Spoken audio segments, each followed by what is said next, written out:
인생을 살면서 걱정 없이 사는 사람이 얼마나 되겠습니까? 돈이 많은 사람이나 없는 사람이나 남자나 여자나 집사님이나 장로님이나 목사님이나 대부분의 사람들이 걱정이 있고 고민이 있습니다. 하나님을 믿고 예수님을 잘 믿고 신앙생활을 오래 했다 해도 나름대로 걱정이 있고 고민이 있고 기도 제목이 있습니다. 오늘 본문 여호수아 23장은 지난 22장에 이어서 여호수아의 고별 설교입니다. 오늘 23장을 공부해 보면서 걱정하는 우리, 고민하는 우리에게 주시는 하나님의 뜻은 무엇인가? 그리고 여호수아가 이스라엘 백성들에게 부탁하는 마지막 내용이 무엇인가를 공부해 보고자 합니다. 첫 번째, 여호수아는 하나님께서 이스라엘을 위해 싸워주신다는 것을 다시 한번 상기시킵니다. 본문 여호수아 23장 3절 말씀 보겠습니다. 너희 하나님 여호와께서 너희를 위하여 이 모든 나라에 행하신 일을 너희가 다 보았거니와 너희 하나님 여호와 그는 너희를 위하여 싸우신 자신이라. 아멘. 그 말씀 가운데 너희를 위하여 싸우신 자신이라. 거기다 밑줄 쫙 그으십시다. 하나님은 이스라엘을 위해 싸워주셨고 오늘 저와 여러분을 위해서 싸워주시는 분입니다. 여호수아는 이제 나이가 많아서 하나님 앞에 갈 때가 됐는데 이때 여호수아는 이스라엘 백성들에게 그들을 위해서 싸워주신 하나님을 다시 한번 상기시킴으로써 자기가 죽고 나서도 하나님을 믿는 믿음에서 떠나지 않기를 간절히 바랐던 것입니다. 그래서 여호수아는 본문 2절에서 보는 것처럼 장로들과 투령들과 재판장과 유사들을 부르다가 마지막으로 부탁하는 설교를 하는 것입니다. 오늘 본문의 장로들은 백성들의 일반적인 대표들을 총칭하는 말이고 투령들은 각 지파나 족장들의 대표입니다. 그리고 이 투령들 가운데 이제 재판장도 나오고 유사들도 나오는데 유사들은 오늘날로 말하면 공무원들입니다. 여호수아는 이렇게 백성의 대표들을 불러다가 마지막 설교를 하면서 지금까지 이스라엘을 위해서 싸워주신 하나님을 상기시키는 겁니다. 사실 이스라엘이 가나안 땅을 정복한 것은 그들의 힘으로 한 것이 아닙니다. 모두가 다 하나님이 싸워주신 결과입니다. 홍해바다를 갈라서 출애굽시키신 것이나 요단강을 멈추어서 요단강을 건너게 하신 것이나 또 해와 달을 멈추게 하신 일이나 여리고성이 무너진 것이나 모두가 다 하나님이 싸워주신 것이지 이스라엘 백성들이 싸워서 이긴 것은 아닙니다. 이스라엘의 힘으로 어떻게 해와 달을 멈추게 하고 이스라엘의 힘으로 어떻게 홍해바다를 갈라고 이스라엘의 힘으로 어떻게 요단강을 멈추게 했습니까? 하나님이 아니면 불가능한 것입니다. 하나님은 어제나 오늘이나 구약시대나 신약시대나 동일하게 하나님의 자녀들을 위해서 싸워주시는 하나님이십니다. 그렇다면 오늘 저와 여러분도 걱정하지 말고 고민할 필요가 없습니다. 무엇을 먹을까, 무엇을 마실까 걱정하고 고민하는 우리들에게 걱정하지 마라. 하나님이 다 싸워주시고 해결해 주신다. 이 말씀입니다. 코로나 때문에 사업도 안 되고 직장에 취업도 안 되고 돈은 없는데 아이들 대학은 보내야 되고 걱정거리가 한두 가지가 아니지만 그러나 걱정하지 말고 모든 짐을 하나님께 맡기면 되는 것입니다. 시편 55편 22절에 말씀하시기를 내 짐을 여호와께 맡겨버리라. 너를 붙드시고 의인의 요동함을 영영히 허락지 아니하시리라. 아멘. 우리의 짐을 여호와 하나님께 다 맡겨버리라고 말씀하시는 겁니다. 하나님을 믿는다고 하면서도 걱정, 근심, 혼자 다 짊어지고 밤에 잠도 자지 못하고 스트레스를 받아서 병도 걸리고 합니다. 이런 우리들에게 걱정하지 말라. 하나님이 다 싸워주시고 해결해 주신다는 것을 다시 한번 여호수아를 통해서 상기시키고 하나님 말씀을 통해서 우리에게 말씀하시는 겁니다. 그렇다면 우리는 가만히 있어야 되느냐? 그건 아닙니다. 그저 내게 주어진 현재 하고 있는 일, 이것을 최선을 다해서 하면 되는 겁니다. 일이 잘 되고 안 되고 성공하고 실패하는 것은 내 소관이 아닙니다. 하나님의 뜻입니다. 성공하면 하나님께 영광 돌리면 되는 것이고 실패하면 이것이 하나님의 뜻이 아니고 하나님이 더 좋은 길로 인도하시려 하는가 보다 하고 믿어야 됩니다. 그러므로 우리가 세상에 어떤 것이든지 너무 집착하지 말아야 됩니다. 인생 살면서 집착하는 것은 어떻게 하든지 내 뜻대로 꼭 이루고야 말겠다는 그 마음이 바로 집착이거든요. 이 집착 때문에 스트레스 받고 집착 때문에 정신병도 걸리고 온갖 병이 다 걸립니다. 그래서 하나님은 우리에게 걱정하지 말고 하나님께 다 맡겨버리라 말씀하시는 겁니다. 집착 때문에 우울증도 걸리고 정신병도 걸리는 겁니다. 오늘부터는 우리의 갈 길을 하나님께 맡기십시오. 현재 우리가 처한 위치에서 내가 할 일만 성실하게 하시면 됩니다. 그리고 결과는 하나님께 맡기는 겁니다. 집착하지 마시기 바랍니다. 하나님은 항상 우리를 위해서 싸워주시고 좋은 길로 인도하시는 분이십니다. 떡을 달라는 자녀에게 뱀을 주는 부모는 없습니다. 하나님께서 우리를 자녀 삼아 주셨다면 또 우리가 하나님의 자녀라면 하나님께서 우리에게 뱀을 주시겠습니까? 떡을 주시지 않겠습니까? 하나님은 가장 좋은 것으로 우리에게 주실 줄 믿으시기 바랍니다. 이스라엘을 위해 싸워주신 하나님은 오늘 우리를 위해서 싸워주시고 우리의 구주 예수님은 지금도 하늘보좌 우편에서 우리를 위해 기도하고 계신다는 것입니다.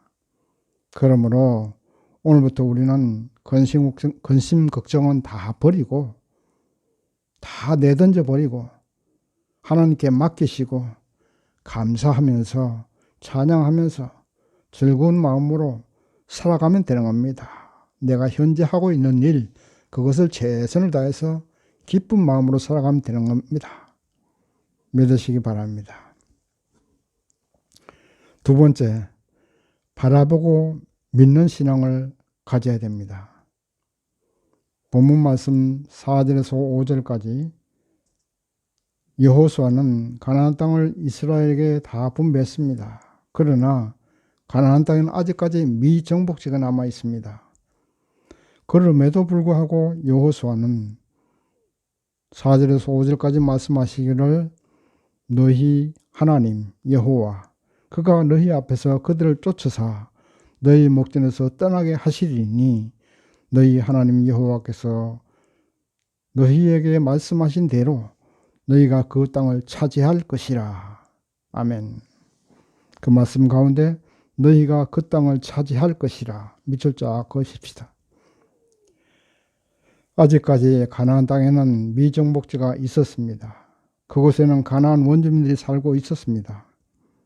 그럼에도 여호수아는 하나님께서 우리 이스라엘에게 가나안 땅을 주신다고 말씀하시고 약속하셨으니 분명히 하나님은 헛된 소리 하시는 분이 아니니까 우리에게 주시고 우리는 그 땅을 차지하게 될 것이라 그것을 믿음으로 선포합니다. 자기가 죽고 나서도 이 믿음에서 흔들리지 말라는 것입니다. 이것이 믿음입니다.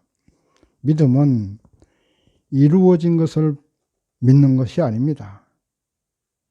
아직까지 실현되지 않았습니다. 그러나 하나님의 약속의 말씀을 믿고 그것이 실현된 모습을 바라보는 것, 이것이 믿음입니다. 현실은 아직까지 가나안 땅이 완전히 정복되지 않았지만 하나님의 약속의 말씀을 믿고 분명히 가나안 땅은 우리 이스라엘이 다 차지할 것이다 하고 바라보는 것, 이것이 믿음인 겁니다. 그러므로 믿음은 하나님의 창조 행위이고 또 바라보는 것 또한 하나의 창조 행위라는 사실을 믿으시기 바랍니다. 우리가 바라보는 신앙이 없으면 꿈은 실현되지 않습니다. 바라보는 신앙이 없으면 하나님의 약속도 실현되지 않습니다. 물리학 가운데 요즘 양자물리학이라는 그런 학문이 뜨고 있는데 양자물리학에 의하면 세계에 존재하는 모든 물질의 최소 단위가 밀입자라고 합니다.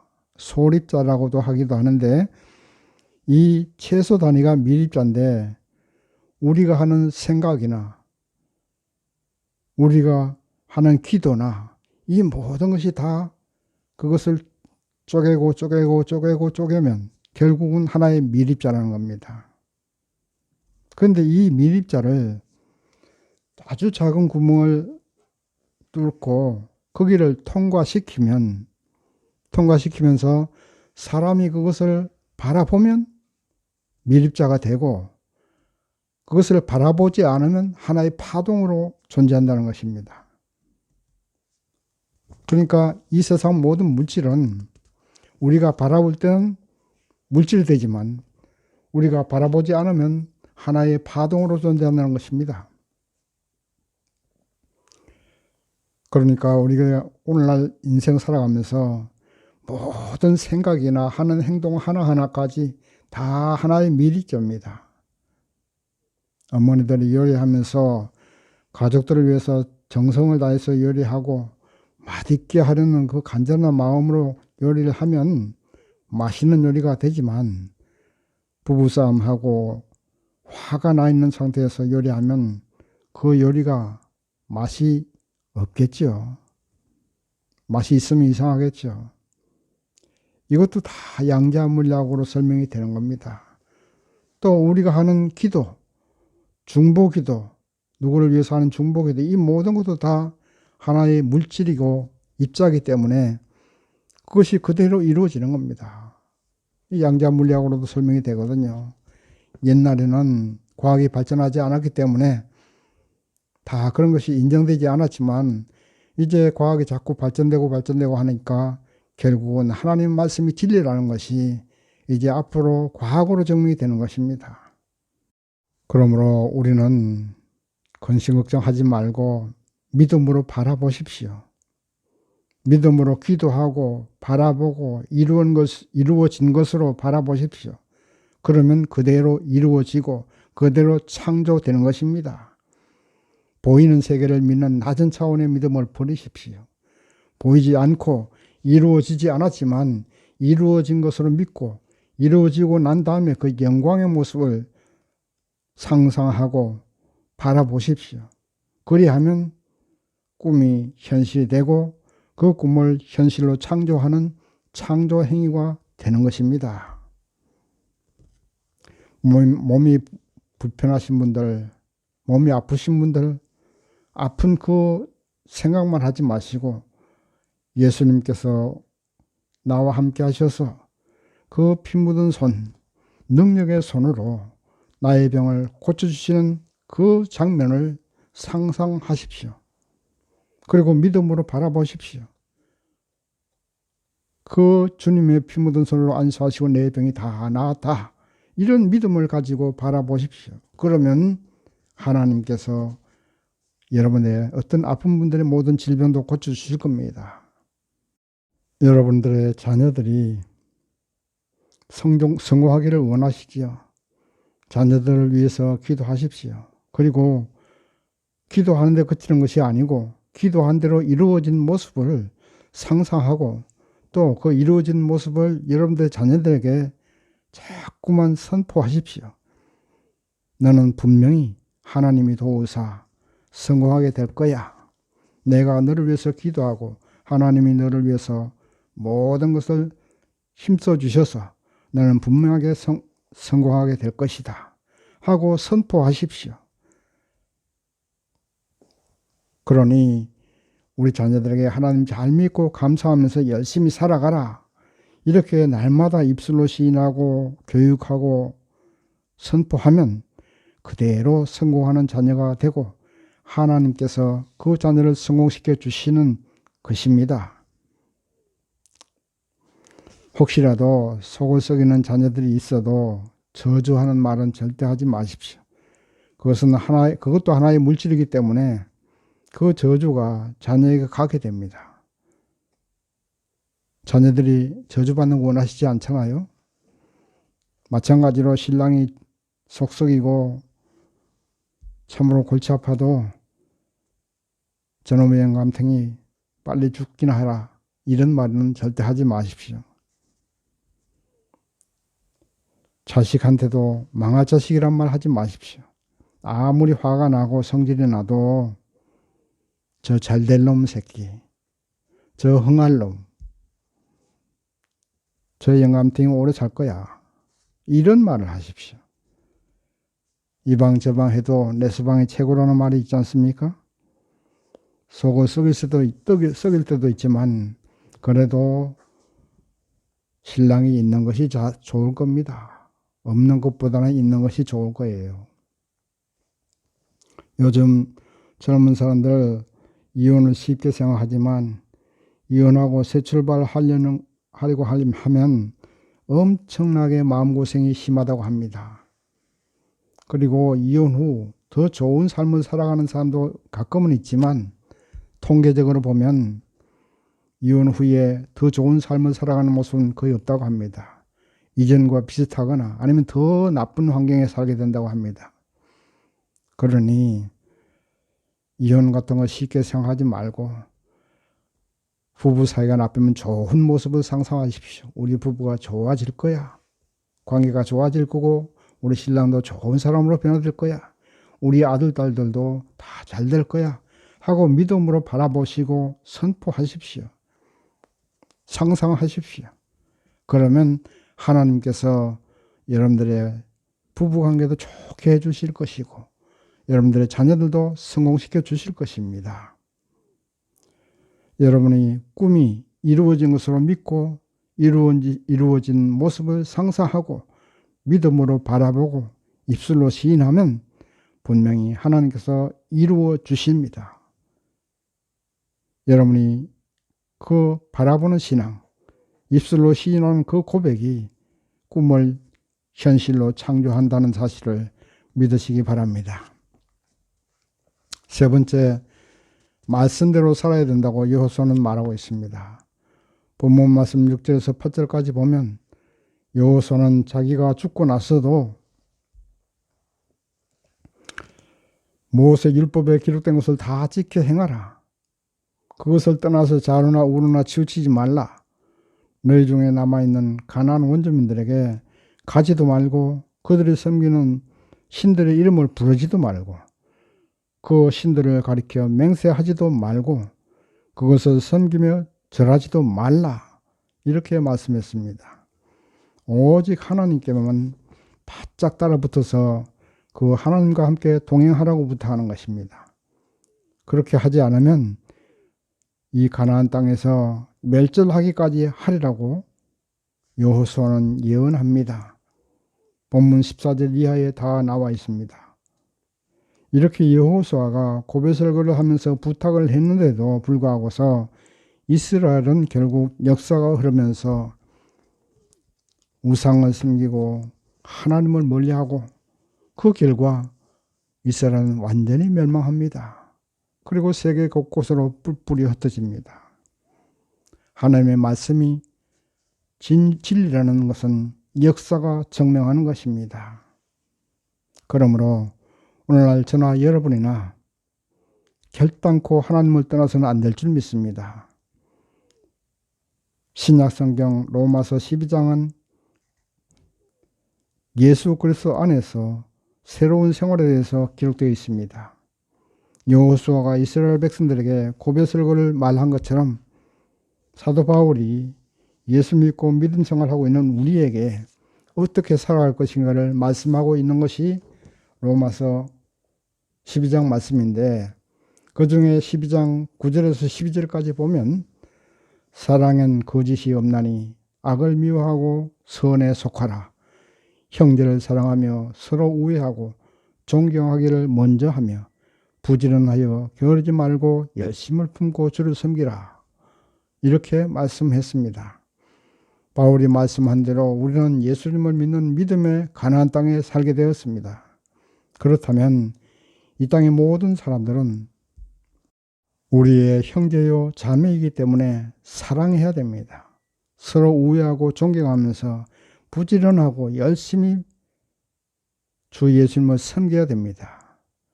그렇게 하면 영광의 복을 받지만 그렇지 않으면 영원한 멸망에 이르게 된다는 것입니다.